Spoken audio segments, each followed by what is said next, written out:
Hello students, कैसे हैं आप सभी।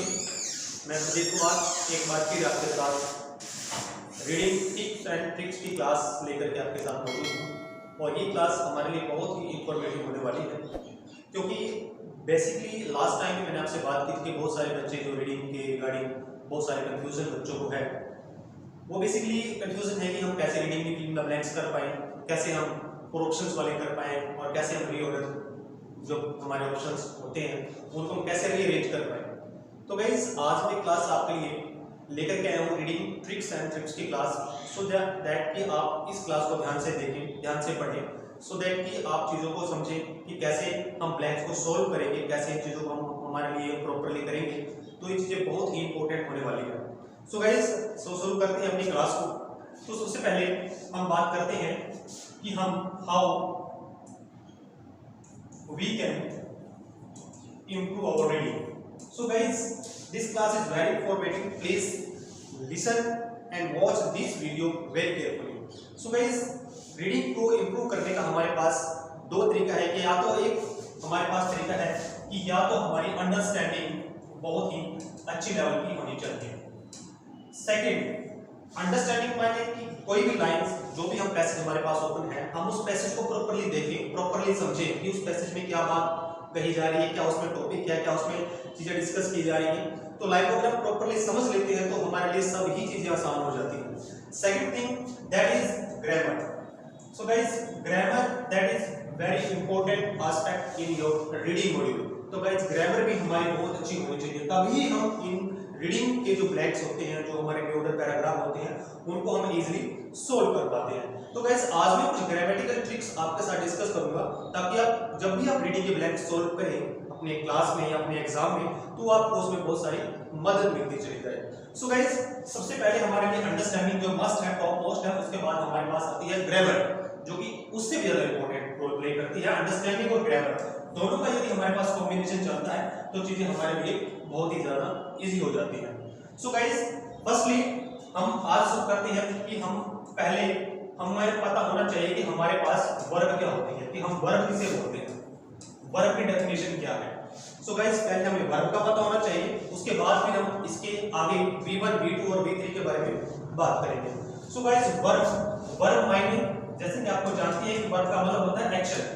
एक्शन मायने हम यहाँ पर क्रिया की बात करते हैं। जब क्रिया होती है, एक्शन हो रहा होता है, तो वो हमारे लिए वर्ब का काम कर रही होती है। हमारे पास आपको पता है कि हमारे पास एक ऑप्शन होता है, हमारे पास जैसे पैसेज हमारे पास ब्लैंक्स आ रहे होते हैं, पैसेज चल रहा है ब्लैंक्स आ रहे होते हैं, इस प्रकार से हमारे पास एक पैसेज गिवन होता है और नीचे हमारे पास उसमें ऑप्शंस गिवन होते हैं। सो गाइस सबसे आसान और इजी ट्रिक ये होती है कि हम इन ऑप्शंस को पहले ये देखें कि इन ऑप्शंस में से हमारे पास वर्ब कौन सी है, ये हमें पता होना चाहिए। हमारे पास नाउन कौन सा है, ये हमें पता होना चाहिए। हमारे पास एडजेक्टिव कौन सा है, ये पता होना चाहिए। और हमारे पास एडवर्ब ये कौन सा है, ये हमें पता होना चाहिए। यदि हम इन कंडीशनिंग टर्म्स का हमको पता है प्रॉपर्ली, तो हम इन ब्लैंक्स को इजीली उठा करके इसमें फिल कर सकते हैं। सो गाइस अब हम बात करें वर्ब की। तो वर्ब अब हम इजीली पहचान सकते हैं कि वर्ब कौन सी है, कब, जब हमें पता होगा कि वर्ब को हमें कैसे आइडेंटिफाई करना है। सो गाइस सिंपल सी ट्रिक है, वैसे तो आप जानते हैं कि वर्ब को जब हम ट्रांसलेट करते हैं एक सिंपल तरीके में, सिंपल हिंदी में, तो हम उसके लास्ट में हमें वर्ड मिलता है ना। जब ये ना वर्ड लास्ट में आता है तो इन मेजॉरिटी ऑफ द केसेस हम इसको यूज करते हैं एज ए वर्ब। लाइक हम एग्जांपल के तौर पे देख सकते हैं, जैसे हम यूज करते हैं प्ले, इसको हम बोलते हैं खेलना। जैसे हम लिखते हैं रीड, इसको हम बोलते हैं पढ़ना। जैसे हम लिखते हैं राइट, इसको हम बोलते हैं लिखना। तो गाइस ऐसे ही जो भी मीनिंग हम इसको ट्रांसलेट करेंगे तो हमें उसके लास्ट में ना वर्ड अगर हमारा आता है तो इन मैक्सिमम केसेस वो हमारी वर्ब होती है। सो गाइस ट्रांसलेट हम इसको कर सकते हैं, लेकिन यदि किसी कंडीशन के अंदर आपको किसी वर्ड का मीनिंग नहीं पता और आपको इसका ट्रांसलेट नहीं कर पा रहे हैं, तो उसकी भी आगे ट्रिक्स होती है जो आगे की वीडियो में मैं आपसे डिस्कस करता चला जाऊंगा। तो गाइस अभी हम सबसे पहले बात करेंगे कि वर्ब के बारे में। सो गाइस अब इस वीडियो को थोड़ा ध्यान से देखिए।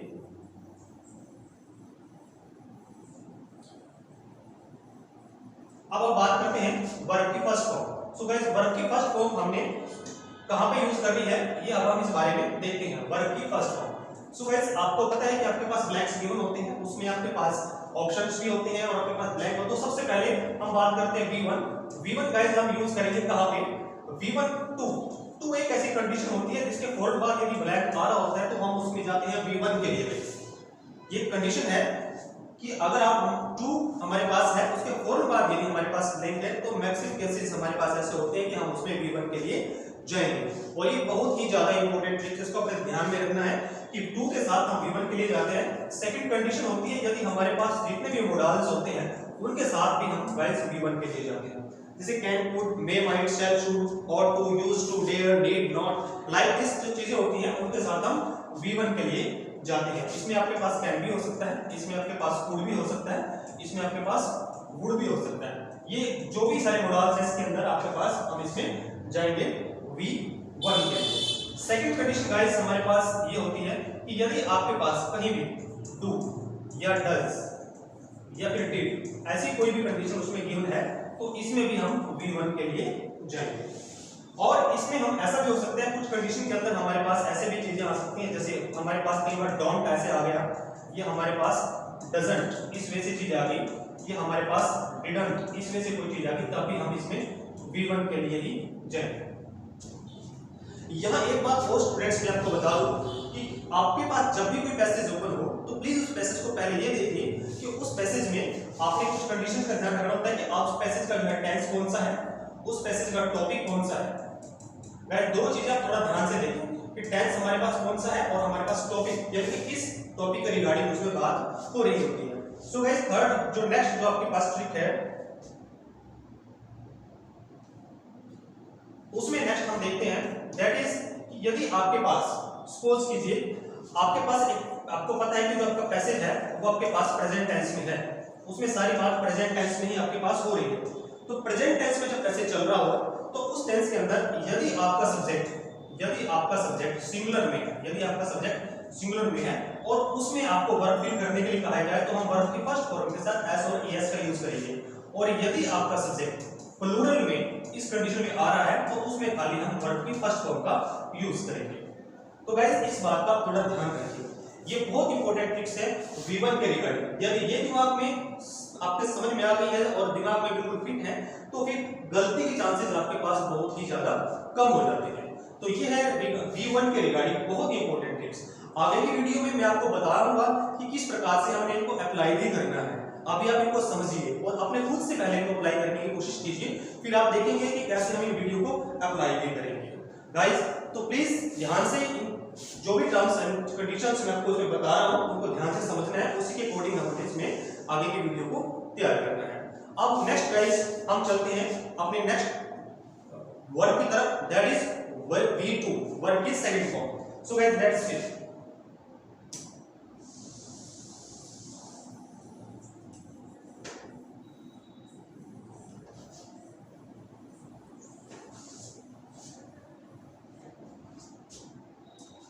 So guys today this is V2।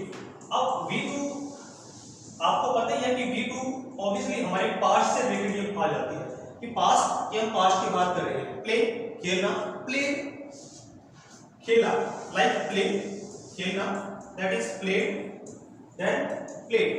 Many times I ask many students कि जब ये हमारे पास V1 है, ये हमारे पास V2 है, ये हमारे पास V3 है, जब V1 V2 और V3 जब दोनों की ही स्पेलिंग एक है तो हम कैसे पता चलेगा कि इसमें हमने V2 लगानी है या V3 लगानी है। सो गाइस बड़ा सिंपल सा आसान सा इसमें तरीका होता है।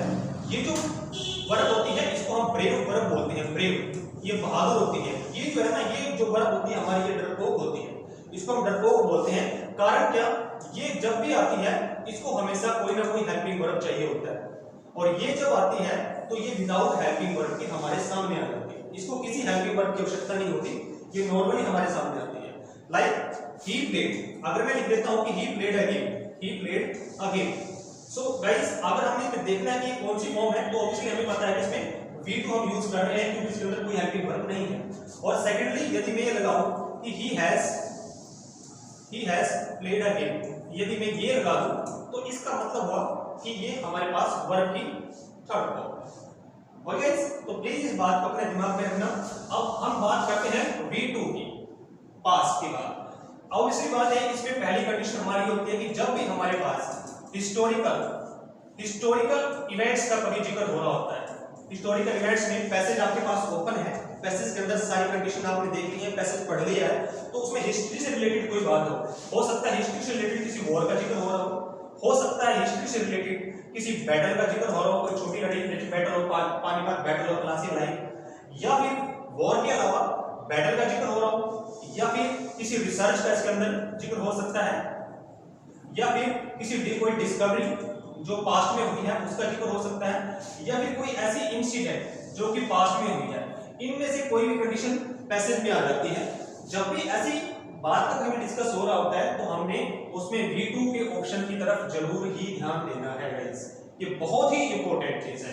सेकंड जो चीज है इसके अंदर बहुत इंपॉर्टेंट वो ये है कि यदि पास्ट से रिलेटेड पैसेज का एक हमें ऐसे भी पता चलेगा कि उसमें कोई भी ईयर है वो जो है पास्ट से रिलेटेड जो है दिया होगा, कोई भी पैसेज जिसमें कोई भी पास्ट से रिलेटेड कोई भी बात इसमें की जाएगी। जब किसी ईयर कोई ईयर पास्ट से मेंशन है तो इसका मतलब है कि उसमें पास्ट की बात हो रही है, और जब पास्ट की बात हो रही है तो हम V2 के लिए चले जाते हैं। तो हमने V2 के ऑप्शन की तरफ ध्यान देना है और हम पास्ट की तरफ जो है उसकी तरफ निशान कर देंगे। सेकंड गाइस, एक बात और यहाँ पे मैं बता देता हूँ आपको कि जैसे एक पैसेज चल रहा है उसमें एक लाइन लिखी हुई है ऐसे करके, आपके पास यहाँ पे एक ऑप्शन आ गया है, लाइन आगे जाकर के यहाँ पर उसकी फिनिशिंग हो जाती है। अब यदि इस लाइन में यहाँ पर सपोज कीजिए यहाँ पर उन्होंने V2 डाला हुआ है, सो गाइस यहाँ पर भी हम V2 के लिए जाएंगे क्योंकि एक लाइन में वर्ब की सेकंड फॉर्म ऑलरेडी डली हुई है। तो पैसेज पास्ट में चलता चलता एकदम से फ्यूचर में नहीं जाएगा जब तक कि कोई कनेक्टर या कोई कंडीशन उसमें नहीं लगेगा। तो गाइस अगर ऐसा नहीं है तो अगर यहाँ पर V2 है, सपोज कीजिए यहाँ पर अगर हमारे पास कंप्लीटेड कुछ समथिंग लाइक वर्ड है तो यहाँ पर भी हम इसी प्रकार से कोई ऐसा वर्ड इमेजिन लाइक कोई भी वर्ड जो V2 से रिलेटेड है वो वर्ड हम इसमें यूज करेंगे। इस बात का प्रॉपर आपने ध्यान रखना है। एक बात और गाइस मैं ऐड कर देना चाहता हूं कि जैसे मैंने अभी आपको सन के बारे में बताया कि जैसे इसमें 1970, 2000, 1744, 1920, 1911 इस प्रकार के वर्ड हैं, तो इसमें एक बात और हमने इसमें ध्यान रखनी है वो ये है कि कई बार ये इस प्रकार की डेट्स ऐसे नहीं गिवन होती, कई बार ये वर्ड ही में आ जाती है। लाइक कई बार ये हमारे पास ऐसे भी आ सकती है 16th century, like 17th century, ऐसे भी हमारे पास आ जाती है। जब ऐसा वर्ड हमारे पास लिखा पड़ा है तो हमें उसी समय ये बात समझ लेनी है कि इसमें हमारे पास वर्डिंग ऐसे आ रही है तो इसका मतलब है कि हम जो अब है पास्ट में पहुंच चुके हैं। तो उस रिगार्डिंग हमने V2 का ध्यान रखना है कि हमने V2 के ऑप्शन को विचार करना है, क्योंकि हमारे पास जब ऑप्शन नीचे गिवन होंगे तो उसमें V2 कितने होंगे ये चीज हम खुद ही हमको पता चलेगा कि जब हम वर्ब के बारे में देखेंगे। जैसे आगे की क्लासेस में मैं आपको बताऊंगा कि कैसे हम वर्ब को आइडेंटिफाई करेंगे, कैसे नाउन को आइडेंटिफाई करेंगे, कैसे एडजेक्टिव को आइडेंटिफाई करेंगे, तो ऐसे ही V2 के बारे में भी आपको पता चल जाएगा। तो गाइस सिंपल सी ट्रिक्स हैं, इनको थोड़ा ध्यान रखना। बेसिकली क्या होता है कि जब टीचर क्लास ले रहा होता है तो चीजें बड़ी आसान लगती हैं, बच्चे सोचते हैं कि सर ये बड़ी आसान है और हम कर लेंगे, लेकिन जब इनको अप्लाई किया जाता है तो बच्चे इन्हीं में ही कंफ्यूज हो जाते हैं, इनमें स्टूडेंट कंफ्यूज हो जाते हैं। लेकिन आपको इसमें कोई भी कंफ्यूजन नहीं होगा, क्योंकि आने वाली वीडियोस में मैं जब रीडिंग की क्लास आपको कराऊंगा तो आप खुद देखोगे कि इसमें ये चीजें आपके पास ओपन होकर के आएंगी और मैं आपको सोल्व भी कराऊंगा, इजीली आप ब्लैंक्स को फिल भी करेंगे। इन्हीं ट्रिक्स को मैं अप्लाई करके आपके पास दिखाऊंगा। Okay guys, is it clear? Okay guys, so ये थी V2 के रिगार्डिंग जो बड़ी आसान और इजी ट्रिक्स मैंने आपसे डिस्कस की है। अब हम चलते हैं अपने नेक्स्ट वर्ब की तरफ, दैट इज V2।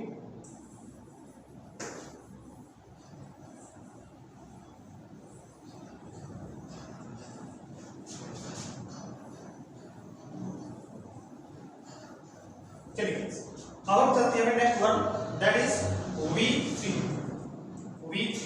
गाइस बहुत ही इंपॉर्टेंट वर्ब है, बच्चे इसके बारे में ज्यादा जानते भी हैं, कुछ हद तक यूज भी करते हैं, बट उसमें कुछ कॉम्प्लिकेशंस आ जाती हैं और वो कॉम्प्लिकेशंस कैसी हैं, कैसे हम उनको दूर कर सकते हैं, उसके रिगार्डिंग आज हम थोड़ा सा इसमें बात करते हैं। सो गाइस V3 अभी आपको मैंने डिस्कस किया कि उस V3 जो होती है ये हमेशा एक हेल्पिंग वर्ब को अपने साथ में लेकर के आती है। ये इसकी एक रूल है, ग्रामेटिकल रूल है कि हेल्पिंग वर्ब के साथ V3 चल के आती है। यदि V3 नहीं है और लगता है कि वर्ब में चेंज है तो वो आपके पास V2 ही होती है।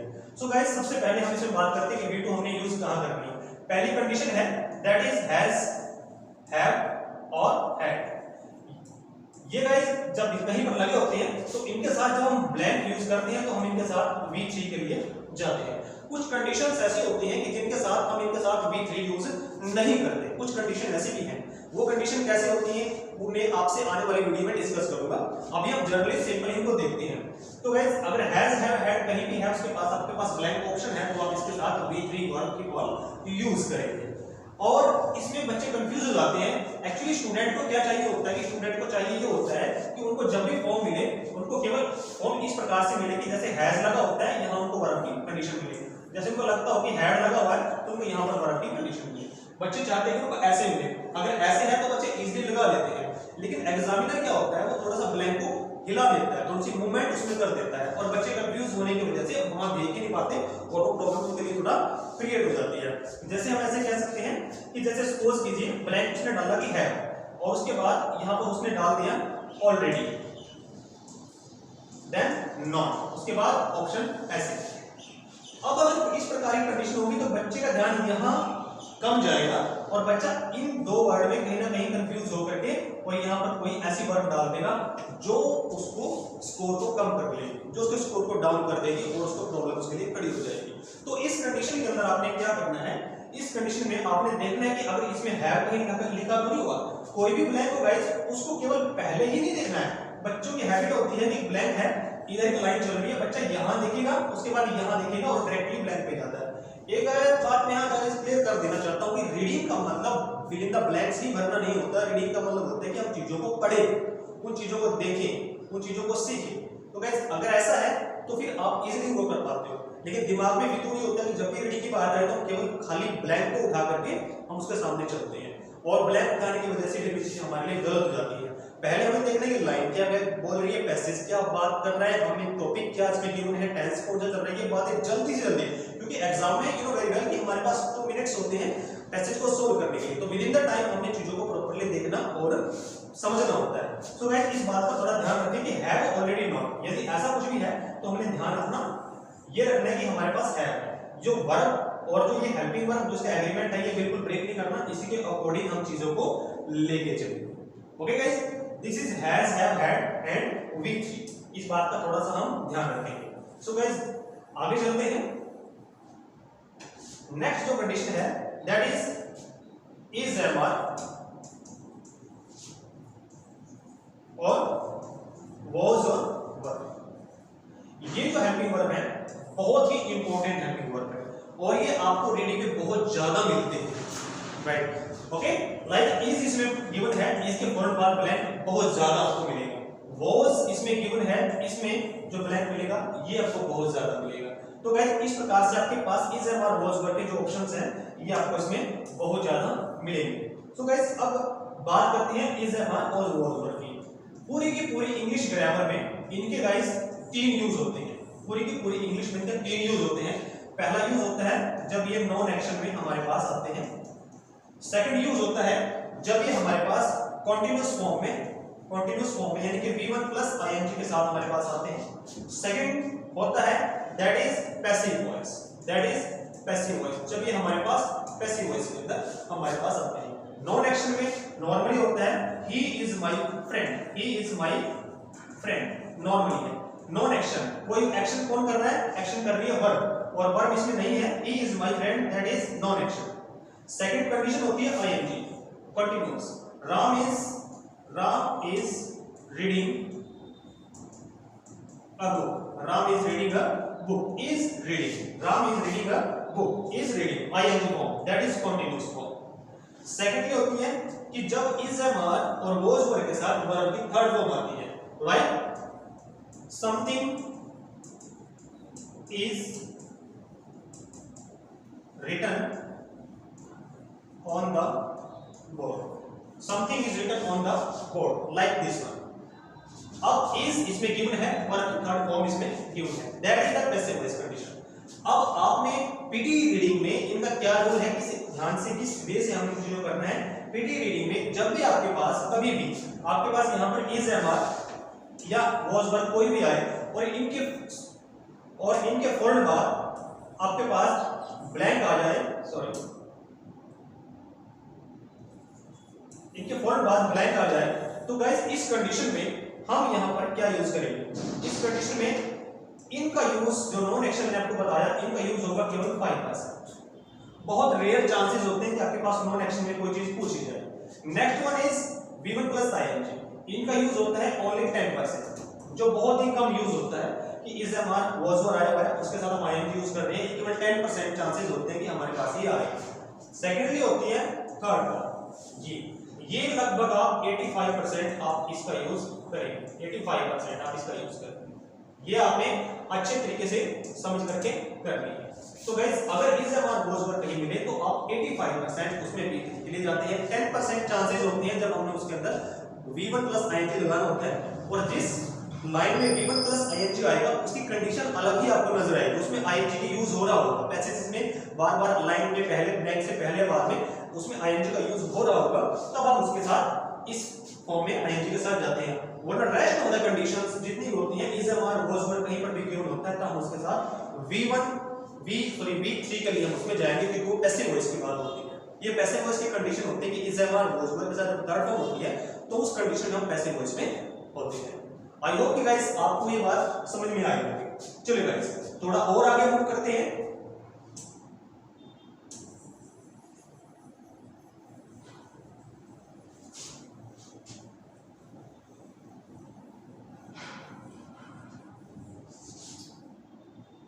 ओके अब हम बात करते हैं बी,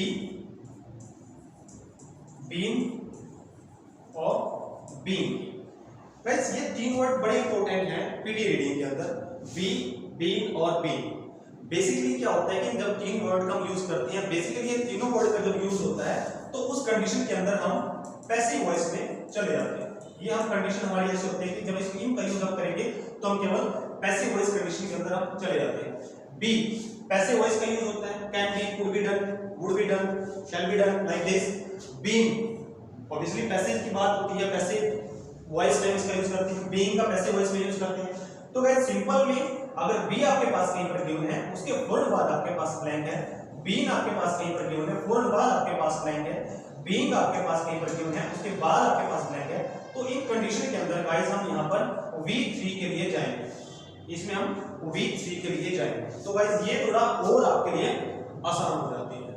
बीइंग के साथ कुछ कंडीशन ऐसी होती हैं, इसकी मैं थोड़ा बात करता हूं कि बीइंग के साथ कुछ कंडीशन ऐसी भी होती है जिसमें हम V1 प्लस ING का यूज करते हैं। वो कंडीशन कब होती है, यदि आपकी कोई लाइन में बीन उसके बाद ब्लैंक गिवन है और ब्लैंक लाइन के एंड में जाकर के आप सिंस और फॉर का जिक्र आप इसमें करते हैं, सिंस और फॉर का जिक्र आप इसमें करते हैं। यदि सिंस और फॉर का जिक्र है और फॉरन इनके बाद टाइम पीरियड का जिक्र हो रहा होता है तब हम इसमें यूज करते हैं been plus V2 plus ING। Okay मैं थोड़ा और इसको क्लियर करके आपको बता देता हूं। गाइस सिंस जो वर्ड होता है सिंस, इसको हम यूज करते हैं पॉइंट ऑफ टाइम के लिए, इसको हम यूज करते हैं पॉइंट ऑफ टाइम के लिए। देन इसके बाद हमारे पास आता है वर्ड फॉर, फॉर को हम यूज करते हैं पीरियड ऑफ टाइम के लिए। तो ये कंडीशन हम इसमें यूज करते हैं। सिंस होता है पॉइंट ऑफ टाइम के लिए, फॉर होता है पीरियड ऑफ टाइम के लिए। तो गाइस जब कभी भी सिंस और फॉर कहीं पर गिवन है उसके फौरन बाद टाइम का जिक्र होता है और बी उसमें गिवन है तो हम उसमें ING के साथ जाते हैं। For example she has been, एक एग्जांपल आप देख लीजिए, she has been like this blank in this house for 20 years like this. Now you can say that कि for इसमें given है and time is also given after for. So now has been is also given. It means that this word blank is asking for V1 plus ING. So we will go for living. We will go for living. She has been living in this house for 20 years. Blank कभी भी आए exam में जैसे भी आता है been के फौरन बाद ब्लैंक है, लाइन के एंड में जाकर के ये देखो कोई भी सिंस और फॉर उसमें गिवन तो नहीं है। यदि गिवन है तो फिर उस कंडीशन के अंदर हम V1 प्लस ING के लिए जाएंगे। कई बार ये कंडीशन पहले भी यूज हो जाती है कि सिंस और फॉर लाइन के स्टार्टिंग में भी आ जाता है, लेकिन वो चांसेस थोड़े कम होते हैं, हम उसमें एंड में इस प्रकार से चीजें देखते हैं। तो गाइस इस बात का भी थोड़ा अपने ध्यान में रखें कि हमारी चीजें इस प्रकार से भी मूव ऑन होती चली जाएगी। ओके गाइस आई होप की चीजें आपको थोड़ा क्लियर हो रही होगी और इसी वे से आपने चीजों को प्रॉपर्ली करना है। ओके गाइस थोड़ा और आगे मूव करते हैं।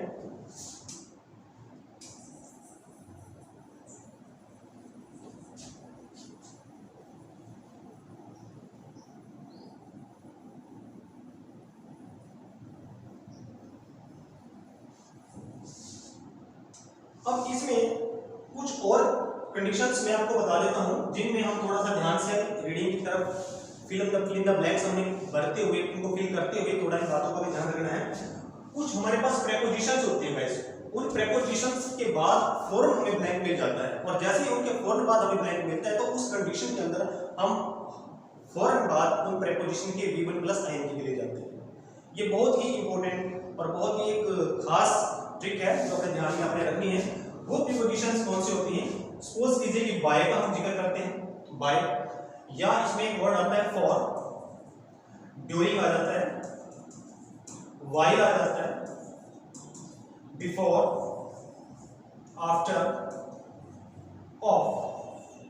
ये गाइस कुछ ऐसी प्रीपोजिशंस हैं जिनके फौरन बाद यदि आपके पास ब्लैंक आ जाए तो इस इन सर्टेन कंडीशंस में हम V1 प्लस ing का यूज करते हैं। तो V1 प्लस ing का यूज करते हैं by, for, during, while, before, after, of. So अगर आपके पास ऐसे ऑप्शंस मिले तो एक बार आप V1 प्लस ing के ऑप्शन पे जरूर विचार कीजिएगा, वो आपको अपने आंसर के बहुत ही ज्यादा नजदीक लेके चला जाता है। ये बहुत ही इजी है। बाय तो बहुत ही इंपॉर्टेंट वर्ड होता है। वैसे भी बाय के बारे में आपको पता ही है कि बाय है, बाय के यदि इधर ब्लैंक है तो हम V1 प्लस ing के लिए जाते हैं, बाय से पहले ब्लैंक है तो हम V3 के लिए जाते हैं। बहुत इंपॉर्टेंट है, इसको भी अपने आप में थोड़ा ध्यान में रखना है, राइट? ओके, फॉर का बहुत ज्यादा क्लियर है, फॉर वर्ड होता है, फॉर के फौरन बाद हम V1 प्लस ing के लिए जाते हैं। For playing, I went there for playing like this. Okay guys, तो by, for, during, while. During का यूज कब होता है? जब दो काम इकट्ठे चल रहे होते हैं। व्हाइल का यूज कब होता है? जब दो काम इकट्ठे चल रहे हैं। बिफोर करने से पहले करके, आफ्टर करने के बाद, ऑफ, लाइक दिस। तो V1 प्लस ing का यूज हम इनके फौरन बाद करते चले जाएंगे। So guys, it's a very important trick for the point of view of your reading. इनको भी आपने थोड़ा सा ध्यान में रखना है। गाइस, ये था आज मेरा पार्ट 1। ये आज मैंने एक पार्ट आपको बताया है जो रीडिंग की ट्रिक्स के रिगार्डिंग था। नेक्स्ट वीडियो बहुत जल्द मेरी आएगी जो आपके लिए इससे भी बहुत जितनी इंपॉर्टेंट ये वीडियो थी इतनी इंपॉर्टेंट वो भी वीडियो आएगी जिसमें आप चीजों को प्रॉपर्ली समझोगे। उसमें हम डिस्कस करेंगे कि वर्ब को कैसे पहचानेंगे, नाउन को कैसे पहचानेंगे, एडजेक्टिव को कैसे पहचानेंगे और हमारे पास कैसे हम उनका यूज करके अपने ब्लैंक्स को फिल कर पाएंगे। सो गाइस, आप जुड़े रहिए और इस वीडियो को लाइक करना, सब्सक्राइब करना मत भूलना, अपने फ्रेंड्स को भी शेयर करना, क्योंकि गाइस अभी ट्रिक्स हमने जो आपसे डिस्कस की है आज क्लास में, तो इन्हीं ट्रिक्स को मैं अप्लाई करना भी आपको बताऊंगा आगे की वीडियो में। और बहुत जल्द मेरे रीऑर्डर की ट्रिक्स की भी क्लास आएगी, उसमें भी आप देखोगे कि कैसे अपने रीऑर्डर को कैसे हमें प्रॉपर्ली अरेंज करना है, कैसे हमें चीजों को प्रॉपर्ली अरेंज करके क्लास में उनको अपना स्कोर को हमने एनहांस करना है। तो वो भी वीडियो आपके पास बहुत जल्द आएगी। So guys, next video reading tips and tricks part 2 बहुत जल्दी ही मैं आपके लिए यूट्यूब पर लेकर के आऊंगा। अभी आप प्लीज चैनल को शेयर कीजिए, सब्सक्राइब कीजिए, दोस्तों को बताइए ताकि उनको भी रीडिंग की मदद मिलती चली जाए और आपको भी रीडिंग में मदद मिलती चली जाए। Okay guys, so guys, thank you so much.